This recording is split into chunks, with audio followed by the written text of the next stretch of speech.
dear listeners, to the Sleepy Storyteller. Tonight, we have a wonderfully unexciting story for you, designed to gently guide your mind into the quiet realm of sleep. Prepare to drift off as we delve into the calm, slow-paced details of how people interacted in a world long past.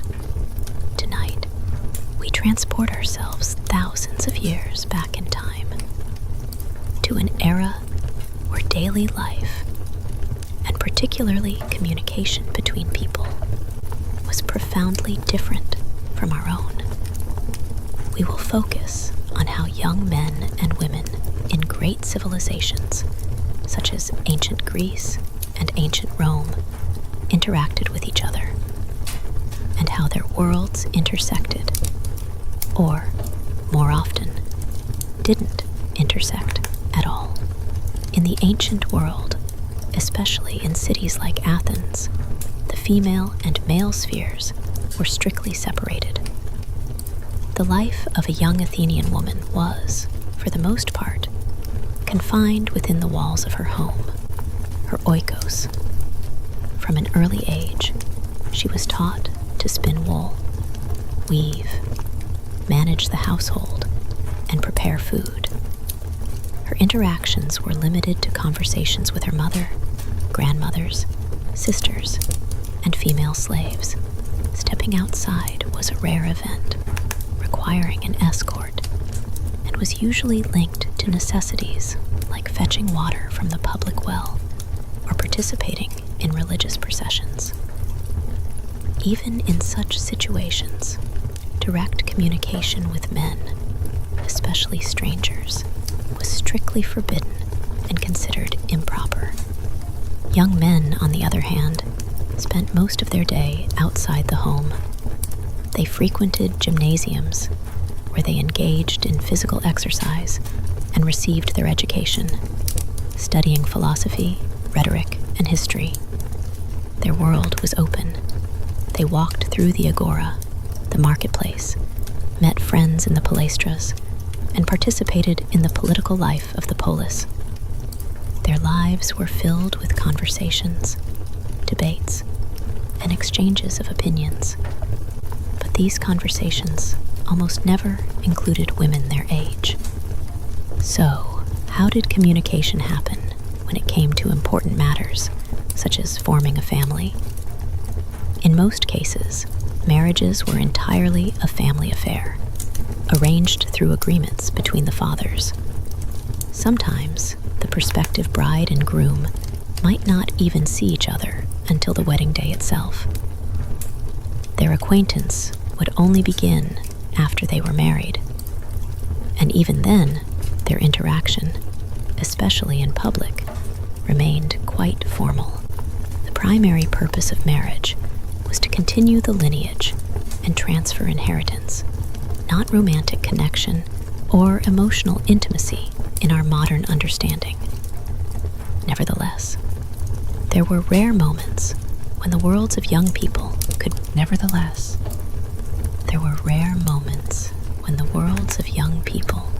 could briefly touch. During large religious festivals, such as the Panathenaic Games in Athens or the Dionysia, young women and men would participate in or observe processions. On these days, amidst the atmosphere of general celebration, fleeting glances or even nonverbal gestures might occur. These were the rare instances when they might see each other outside of their usual, strictly regulated roles. But even then, direct, casual conversation remained taboo. If there was a need to convey a message or express affection, it was done extremely cautiously, and as a rule, through intermediaries. These could be older female relatives, trusted slaves, or even family friends who would deliver very carefully worded messages. These communications were filled with hints and allegories, so as not to violate strict social norms. Romantic feelings, if they arose, were often expressed through poetry or songs that might be dedicated to someone, but without direct address. It was a world where unspoken words and symbolism meant far more than open confessions. In ancient Rome, although the world of women was slightly less isolated than in Greece, Roman women could attend public baths, go shopping, or participate in household banquets. Communication between young people still remained quite formal. Marriages were also most often the result of agreements between families. Young Roman women received a domestic education focused on the role of hostess and mother, while young men prepared for public and military service. Their paths might cross in strictly controlled public spaces, such as the forum, but personal interactions were minimal until after marriage. These ancient ways of communication, based on tradition, formalities, and strict role separation, might seem surprisingly complex or even restrictive to us today. But for the people of that time, it was a natural part of their daily lives. They understood their places in society, and their interactions, though not as free as ours, still allowed them to form families, build friendships, and live their lives. Allow this image of the ancient world, with its measured pace and unique rules of communication, to gently fill your thoughts. Let these details of the past carry away your daily worries.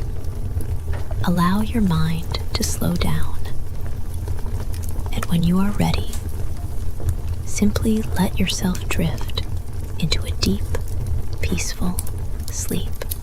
And yet, even with such strict rules, human nature found its ways for more subtle forms of interaction.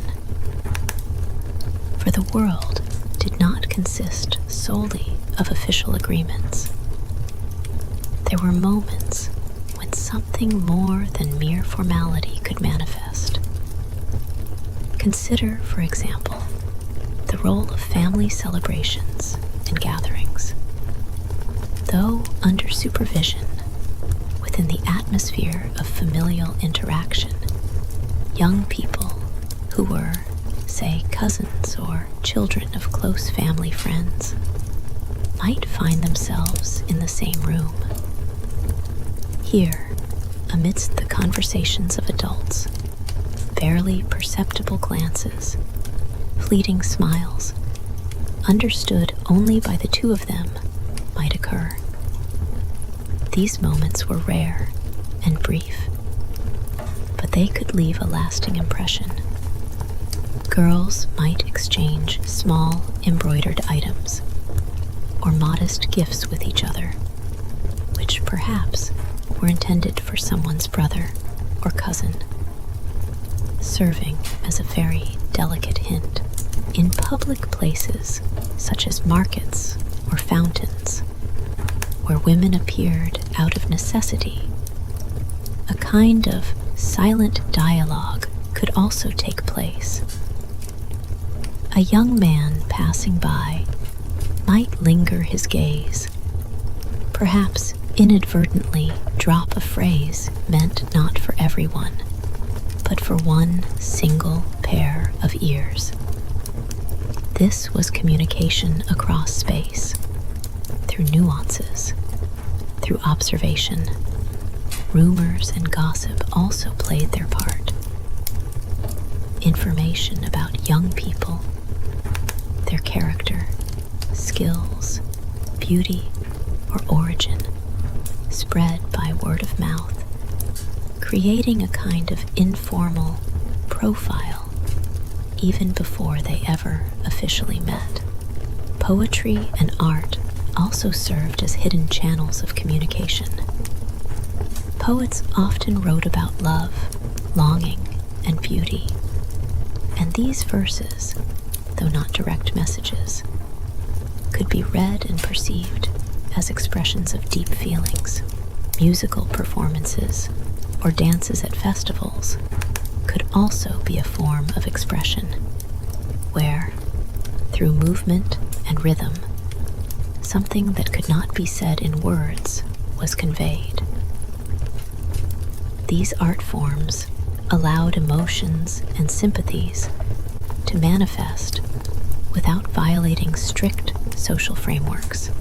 Even after marriage, which, as we have discussed, was often based on arrangement rather than love, over time, a deep affection and mutual respect could develop between spouses. Communication within the family, within the home, became more open, but it still differed from what we are accustomed to calling a romantic dialogue. It was communication about daily life, about children, about managing the household, about future plans for the family. Thus, life in ancient worlds, with its strict divisions, did not mean a complete absence of personal connections or tender feelings. It simply required much greater ingenuity, patience, and the ability to read between the lines, to understand nonverbal cues, and to cherish short, fleeting moments of contact. It was communication based on respect for traditions and an understanding of one's role in society.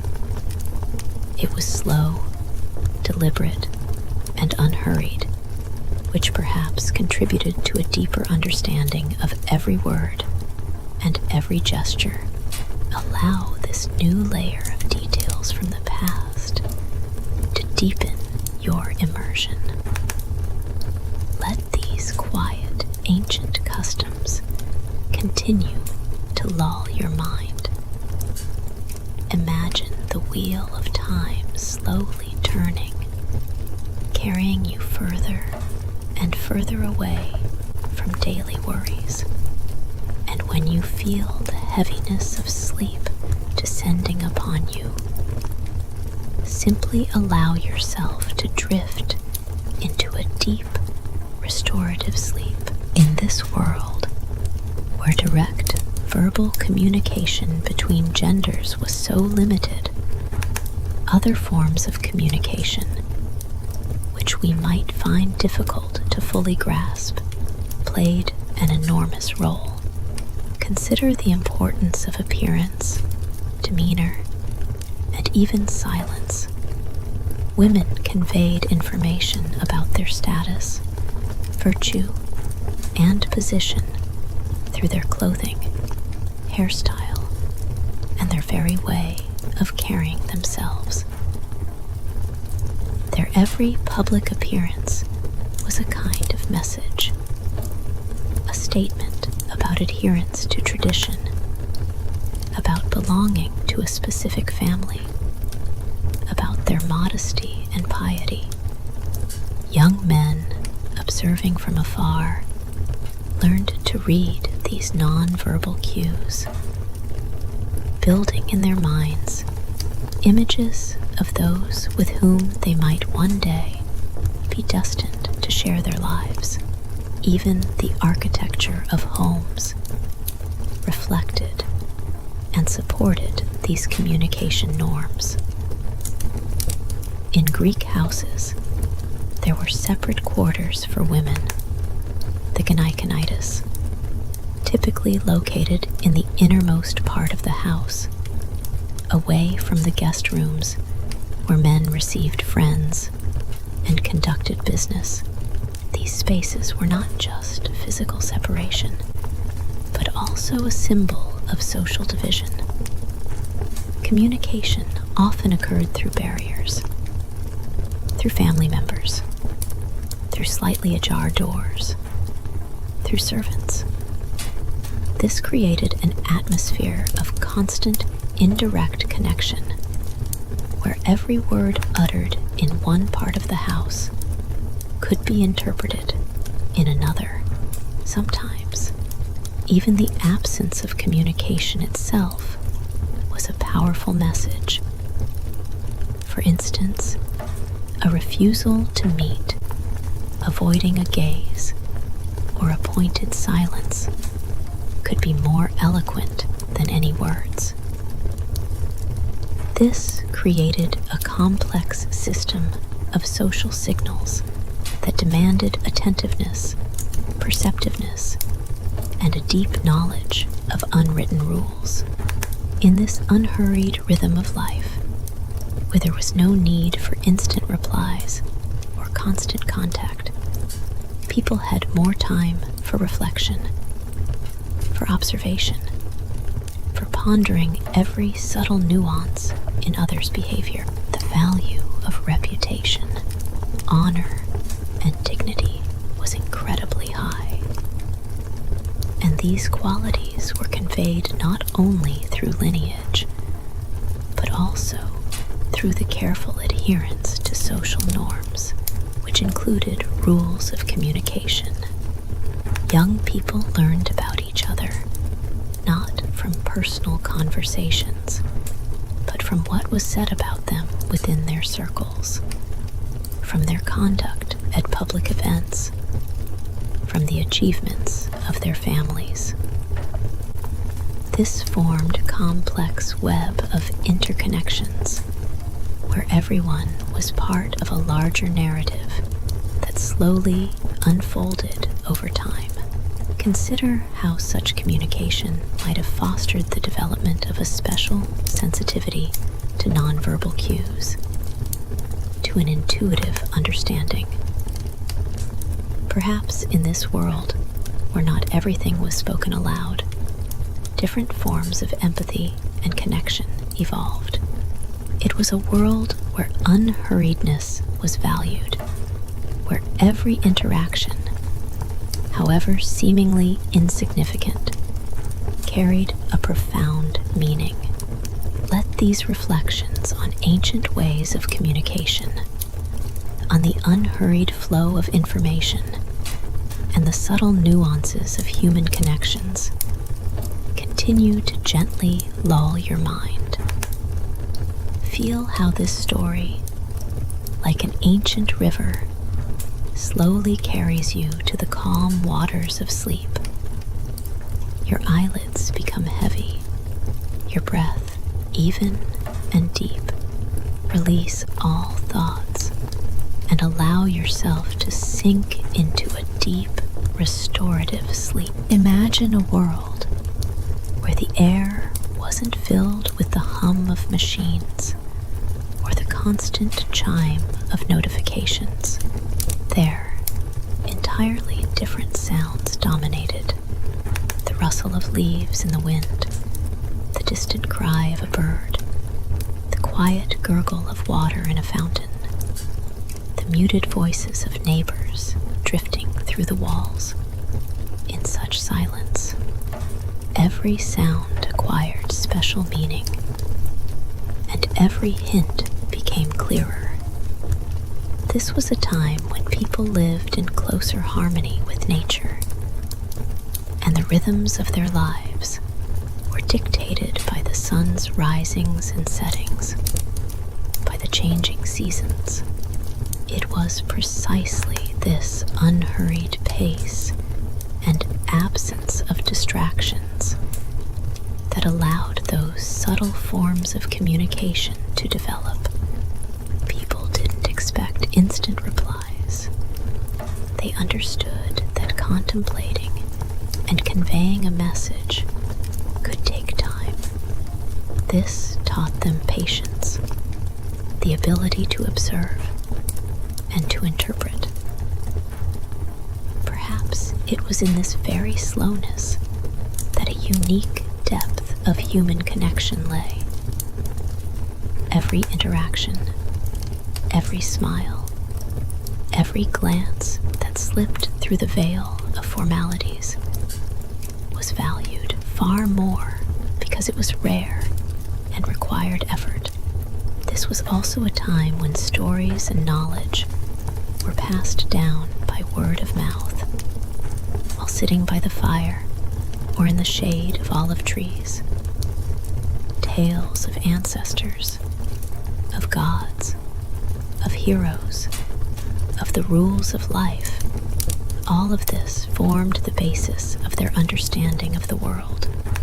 And these stories, repeated from generation to generation, carried not only information, but also unseen messages about how to live, how to communicate, how to maintain harmony in society. Young women and men absorbed these lessons through stories, forming their understanding of what was permissible and desirable, of virtue and duty. Allow this profound sense of an ancient, unhurried world to fill your consciousness. Consider how the past, so different from the present, nevertheless holds universal truths about human connection. May this knowledge, that communication can be deep and meaningful, even in the most restrained forms, bring you peace. And when you are ready, allow yourself to completely dissolve into this tranquility. Your body is relaxed, your mind free from worries. You feel a deep, restorative sleep enveloping you, carrying away all tension. You are fully sinking into the soft embrace of the night. Sleep soundly and sweetly. You are completely relaxed, from the crown of your head to the tips of your toes. You are sinking into a deep, healing sleep. Nothing disturbs you. You are completely safe. The world around you is quiet. Allow yourself to fully surrender to this feeling of peace. If these stories bring you tranquility and help you fall asleep, please consider subscribing to our channel, The Sleepy Storyteller. Your support helps us continue to share these calm journeys into the world of dreams. And now, dear listeners, continue to sink into this world of silence and peace. Breathe deeply, let go. Sleep soundly and sweetly. Until our next tranquil story, good night.